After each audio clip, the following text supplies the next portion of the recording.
Good morning students. ये class 9th का third part हम लेके आ रहे हैं ज्योग्राफी का।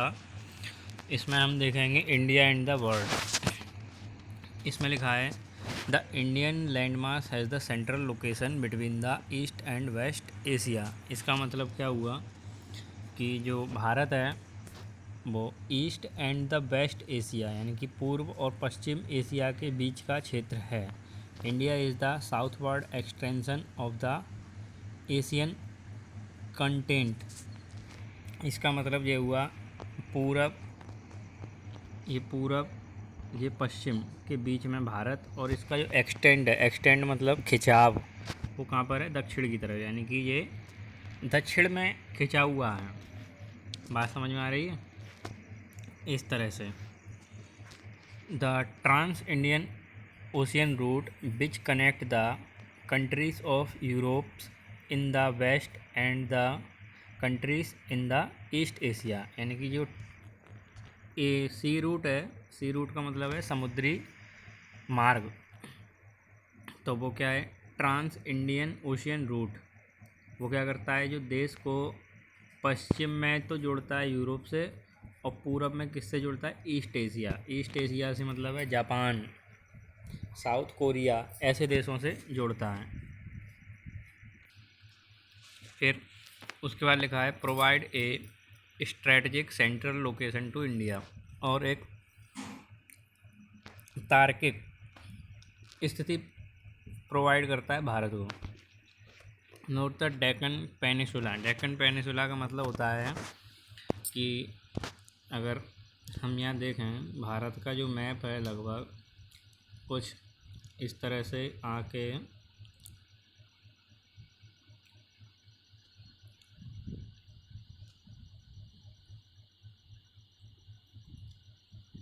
इस तरह से बन जाता है भारत का मैप। इधर अरेबियन सी है, इधर बे ऑफ बंगाल है। अब इसके बीच में ये वाला पोर्शन आप देख रहे हैं, इसको हम क्या कहेंगे? पेनिसुलर। ठीक है, क्या कहेंगे? पेनिसुलर। बात समझ में आई? इस पोर्शन को हम क्या कहेंगे? पेनिसुलर। जो पेनिसुलर उसे कहते हैं जो दो तरफ, तीन तरफ से, क्योंकि इधर इंडियन ओशियन है, इधर अरेबियन सी है, इधर बे ऑफ बंगाल है, यानी कि ज़मीन का वो भाग जो तीन ओर से, यानी कि तीन साइड से पानी से घिरा हो, उसे पेनिसुलर कहते हैं। इस चीज़ को ध्यान रखना।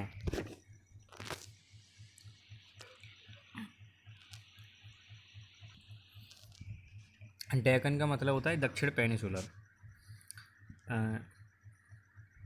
इसके बाद लिखा है this helping India is established close contact with the west Asia, Africa and Europe from the western coast and the with south east Asia from the eastern coast. अभी हमने जो इंडिया का मैप बनाया था, फिर से बना के देखते हैं।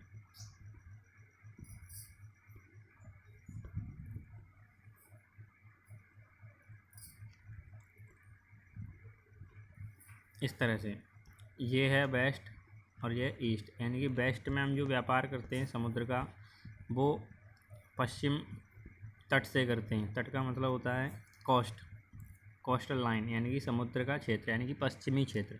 और ईस्ट से जो व्यापार करते हैं वो हम पूर्वी क्षेत्र से करते हैं। ठीक है, भारत के पूर्वी कोस्ट से करते हैं। ये बात समझने की कोशिश करना आप लोग। इसके बाद हम देखेंगे इसमें no other country has the long coastal line on the Indian ocean as India has needed. यानी कि कोई दूसरे देश की इतनी बड़ी समुद्री सीमा नहीं है जितनी बड़ी भारत की है। किस समुद्र में? इंडियन ओशियन में। इंडियन ओशियन मतलब हिंद महासागर में। It is the India's eminent position in the Indian ocean which justify the name of N ocean after it. यानी कि भारत के नाम से ही इस समुद्र का नाम रखा गया है।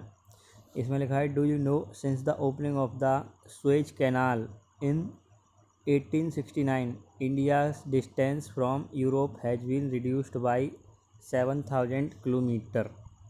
यानी कि ये चीज़ इम्पोर्टेंट है, इस चीज़ को आप बाद में फेयर पर नोट कराएंगे। ठीक है, अभी आप बस देखते जाओ।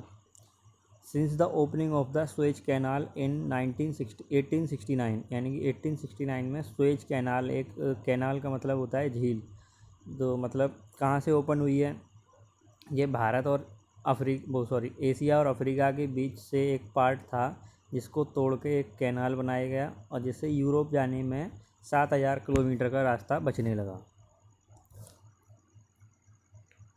लार्जेस्ट कंट्री है, ये पहले बता चुके हम कौन से कंट्री कैसे हैं लार्जेस्ट, किस सबसे बड़ा रसिया, फिर Canada, USA, China, Brazil, Australia, India.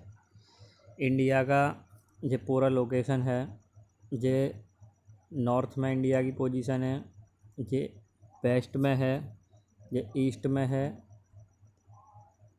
ठीक है, और ये साउथ में है। यानी कि नॉर्थ टू साउथ भारत का जो टोटल डिस्टेंस है वो 3,214 किलोमीटर है और ईस्ट टू वेस्ट है 2,933 किलोमीटर, ईस्ट टू वेस्ट। इसके बाद ये मैप बताया गया है सी रूट, यानी कि ये आप स्वेज की बात हम जो कर रहे थे, ये देखिए आप, ये लिखा है स्वेज कैनाल, ठीक है, बहुत छोटा सा रास्ता है जो अफ्रीका और एशिया के बीच से होके यूरोप जाने के लिए ये खोला गया था। कब खोला गया था? 1869 में, यानी कि 1869 में ओपन किया गया था स्वेज कैनाल। तो ये यहाँ पे अरेबियन सी हमने आपको समझाया था, और ये आपका बे ऑफ बंगाल है और ये इंडियन ओशियन है। ये सब हमने आपको अभी मैप में थोड़ी देर पहले समझाए थे। यानी कि भारत यहाँ से ऐसे व्यापार करता है, ये जापान है और ये फिलीपींस, ये आपका थाईलैंड, म्यांमार, तिब्बत, चीन, मंगोलिया, कजाकिस्तान, तुर्कमेनिस्तान, उज़्बेकिस्तान, ये सारे कंट्रीज आपको दे रखे हैं। इसमें लिखा है, यहाँ देखते हैं, India's contact with the world have continued through the ages but their relationship through the land route are much older than the maritime contact. The various passes across the mountains in the north have provided passage to the ancient travelers while the ocean restrict such interaction for long time। इस paragraph में ये समझाया गया है कि भारत के जो contact हैं विदेशियों के साथ काफ़ी पुराने हैं, ठीक है, पहले एंशियंट टाइम में, यानी कि प्राचीन समय में। अभी यहाँ पे कहाँ लिखा था एंशियंट, हाँ, एंशियंट ट्रैवलर, यानी कि प्राचीन जो यात्री होते थे वो दर्रे से होकर जाते हैं। दर्रे से मतलब है कि जैसे भारत है, भारत और पाकिस्तान, जैसे यहाँ पे अगर हम बात करें, ये इंडिया है, जम्मू कश्मीर है, भारत का जो देश राष्ट्र है जम्मू कश्मीर। अब यहाँ से पाकिस्तान जाना था तो अब हम जैसे अपने यहाँ हाईवे बना लेते हैं, इस तरह से वहाँ हाईवे नहीं है, बहुत पत्थर पर्वतीय क्षेत्र है वो, ठीक है। जम्मू कश्मीर ये आपका पर्वतीय क्षेत्र है, जैसे उत्तराखंड, हिमाचल प्रदेश आप देखते होंगे अक्सर, यहाँ पे पहाड़ पे बर्फ़ खिसकना, ये सब चीज़ें आपने न्यूज़ में अक्सर सुनी होंगी। यहाँ पे मैदान नहीं है। अभी हम जो उत्तर प्रदेश में रहते हैं, उत्तर प्रदेश मैदानी क्षेत्र है। किसका मैदान है? गंगा और यमुना का। पश्चिम में हमारे पास यमुना है और पूर्व में गंगा है नदी, इसका मैदानी क्षेत्र या मैदान नहीं। तो यहाँ पे लोग कैसे आते थे? जो पहाड़ों के बीच में दर्रे होते थे, उनमें रास्ता बना के जो लोग आते थे भारत में, समुद्र से नहीं आते थे, ठीक है। पर बाद में हमारा कांटेक्ट बढ़ा तो लोगों ने नाव से आना शुरू किया Bharat. The route has been contributed in the exchange of ideas and commodities since the ancient time. The ideas of the Upanishads and the Ramayana, the story of Panchratna, the Indian numerical and the decimal system thus could reach many parts of the world। यानी कि भारत का जो decimal है शून्य और मैं ये world के बहुत सारी जगह पहुंचा है, जो रामायण और उपनिषद और पंचरत्न जैसे इन उपन्यासों में आपको मिल जाएगा। The spice, muslin and other merchants were taken from India to different countries. जो भारत से विदेशी लोग, मसलिन को कहते हैं मलमल, यानी कि सनील का कपड़ा आपने सुना होगा, वो भारत में ही बनता था। स्पाइस यानी कि मसाले, इन सब का व्यापार करते थे। मर्चेंडीज का मतलब होता है व्यापारी। Were taken from the India to different country, यहाँ से दूसरे देशों में ले जाते थे। On the other hand the influence of Greek and the architectural style of dome and minarets from west Asia can be seen in the different parts of the country. यानी कि हम अपने यहाँ पर विदेशी कल्चर को भी देख सकते हैं जो ग्रीक और वेस्ट एशिया से भारत में आया था। इतनी बात आपको समझ में आ गई होगी। इसके बाद अब हम देखेंगे इंडियाज़ नाइबर, यानी कि भारत और उसके पड़ोसी। India occupy an important strategic position in the south Asia, यानी कि भारत की जो साउथ एशिया में एक अच्छी पहुंच है। इंडिया हैज़ 29 स्टेट्स, अभी भारत में 29 स्टेट नहीं हैं, ठीक है। कितने हैं? 28 स्टेट हैं, ये ध्यान रखना। भारत में अभी प्रेजेंट टाइम जो स्टेट हैं वो कितने हैं? 28 राज्य हैं भारत में। एंड द 7 यूनियन टेरिटरीज़ भी अब 7 नहीं है, ठीक है। तो यूनियन टेरिटरीज़ कितनी हैं? यूनियन टेरिटरीज़ हैं अब 9।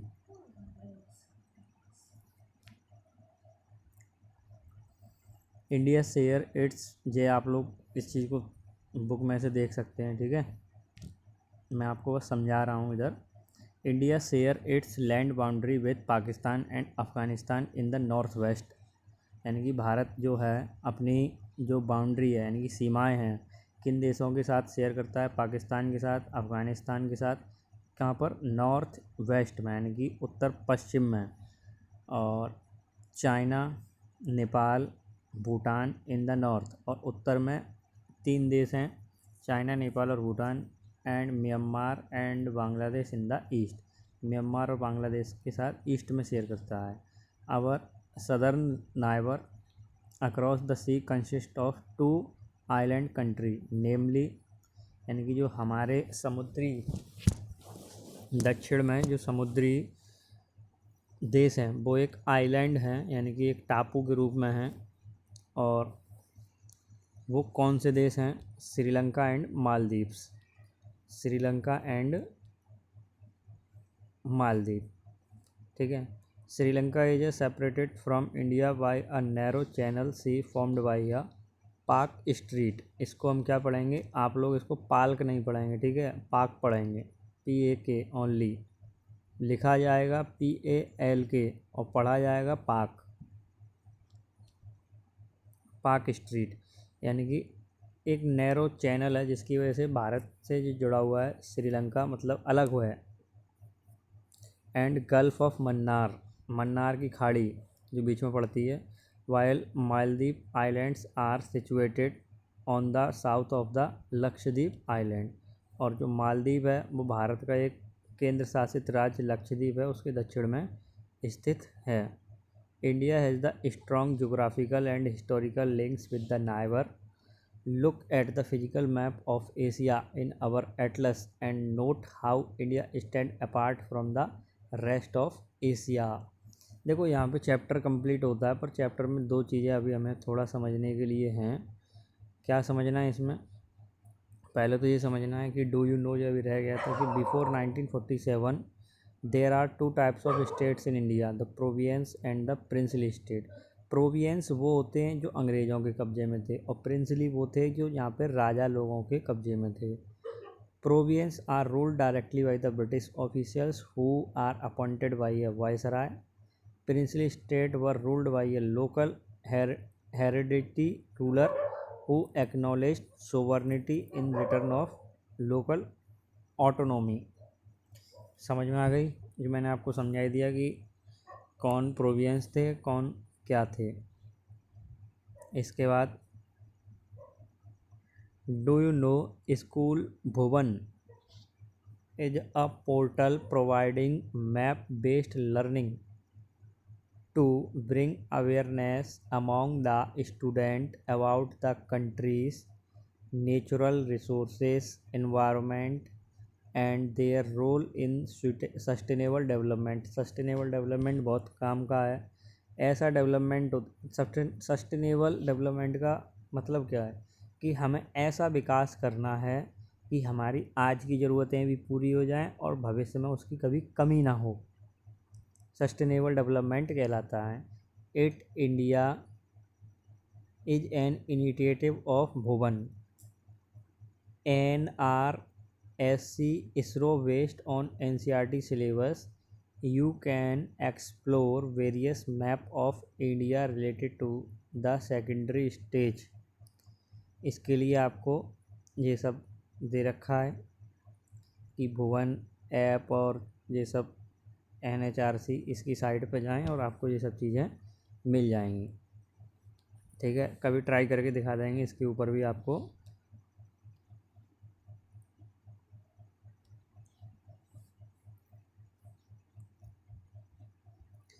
चलिए, यहाँ चैप्टर तो फिनिश हो गया। चैप्टर फिनिश होने के बाद आपकी बुक रीडिंग ये कंप्लीट हो गई। अब हम थोड़ा टिक द करेक्ट आंसर के ऊपर बात कर लें। Choose the right option from the 4 alternative option given. Tropical cancer does not pass through, बताया आपको कहाँ से नहीं होती, Orissa. The eastern most longitude, long का मतलब क्या हो गया, लंबा, लॉन्गिट्यूड यानी कि ईस्टर्न मोस्ट। लॉन्गिट्यूड क्या होगा, ईस्ट की तरफ कौन सा लॉन्गिट्यूड होगा भारत का, बी ऑप्शन। ठीक है, Uttarakhand, Uttar Pradesh, Bihar, west Bengal and Sikkim have common frontier with. Common frontier का मतलब होता है कि मतलब इन सभी राज्यों से किस देश की सीमा लगती है। तो उत्तराखंड चाइना, उत्तर प्रदेश भी चाइना। कैसे समझना है इसको, आप लोग कहेंगे। चलिए हम मैप की तरफ चलते हैं, मैप देखते हैं, मैप के हिसाब से ही काम करेंगे। ठीक है, ये है हमारा UP,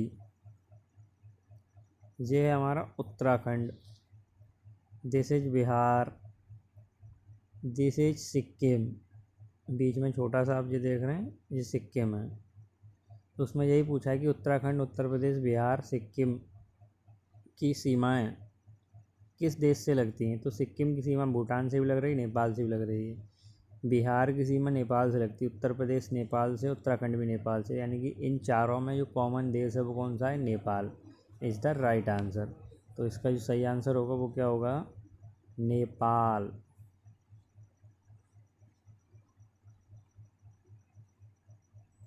Nepal. If you intend to visit Kavaratti during your summer vacation, which one of the following union territory of India will be belong. जो कावारत्ती है वो किस से बिलोंग करेगी, यानी कि किस यूनियन टेरिटरी की कैपिटल है। तो पौंडीचेरी की कैपिटल क्या है, बताएं, नहीं पता। अंडमान की पोर्ट ब्लेयर, लक्षद्वीप की, तो जो लक्षद्वीप की कैपिटल होगी वो होगी आपकी Kavaratti. Option B is the right, Lakshadweep. Fifth में है, my friend hails from country which does not share land boundary with India, identify the country. यानी कि मेरा दोस्त ऐसे देश में रहता है जो भारत के साथ सीमा शेयर नहीं करता। तो कौन है, भूटान करता है, बांग्लादेश करता है, नेपाल करता है, भूटान करता है। कौन नहीं करता, तजाकिस्तान। ठीक है, तो सही आंसर क्या होगा, तजाकिस्तान। अब इसके बाद है आपका आंसर द फॉलोइंग क्वेश्चन।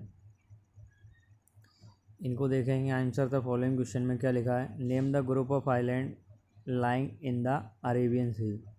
यानी कि हमें ऐसे ग्रुप ऑफ आइलैंड के बारे में पता करना है जो अरेबियन सी में लाई करते हैं। ठीक है, तो उनके बारे में बताएंगे। सेकंड में क्या पूछा है, name the country which are larger than India. Name the country which are larger than India. तो इसके लिए हम सीधा सीधा यहाँ से जाएंगे और ये ग्राफ देखेंगे। इसमें लिखा है 7 largest country in the world. तो ये है इंडिया और ये इंडिया से लार्ज हैं। ठीक है, इनके हम क्या लिख देंगे, नेम लिख देंगे। तो ये क्या हो जाएगा, आंसर नंबर 2 हो जाएगा। ठीक है, आंसर नंबर 2 यहाँ से मिल जाएगा आपको। इसको आप ये सब जो मैं बता रहा हूँ ये आपका नोटबुक मैटर है, नोटबुक करना पड़ेगा आपको। Which island group of India lie in its south east. यानी कि कौन सा ग्रुप ऑफ आइलैंड है lie to the south east. तो फिर से हम मैप में चलते हैं। देखो, ये है भारत का दक्षिण भाग, ये है साउथ, और साउथ का ईस्ट। तो कौन सा आइलैंड है? अंडमान निकोबार। कौन सा आइलैंड है यहाँ पे? अंडमान निकोबार। इसमें लिख देंगे which island lie in the south east. South east में कौन लाई करता है? अंडमान निकोबार। तो इसके बारे में लिखना है विच आइलैंड कंट्री आर आवर सदर नाइबर, यानी कि कौन सी आइलैंड कंट्री है जो हमारे दक्षिण में पड़ोसी हैं। तो अभी हमने बताया श्रीलंका और मालदीव। इनके बारे में आप अपनी भाषा में लिख सकते हैं, ठीक है। किस तरह से लिखना है वो मैंने आपको समझाया कि क्या आंसर क्या होगा और लिखना कैसे है, वो आप पहले रफ पे लिखेंगे, फिर हमें दिखाएंगे, फिर हम फेयर पे कराएंगे, ठीक है। इसके बाद थर्ड पॉइंट में क्या लिखा है? The sun rise 2 hour earlier in Andaman Arunachal Pradesh as compare to Gujarat in the west, but the watch show the same time, how does it happen. Watch में टाइम सेम है पर सन का टाइम डिफरेंट है गुजरात और अरुणाचल प्रदेश में, ऐसा क्यों? The central location of India at the head of the Indian ocean is considered to great significance and why. ये 2 क्वेश्चन मैं आपको बाद में कराता हूँ, ठीक है। इतना आपको नोटबुक को करना है, पहले आप ये सब करके दिखाएं, फिर मैं आपको ये 2 क्वेश्चन बाद में कराता हूँ। आज क्लास में इतना ही बेटा।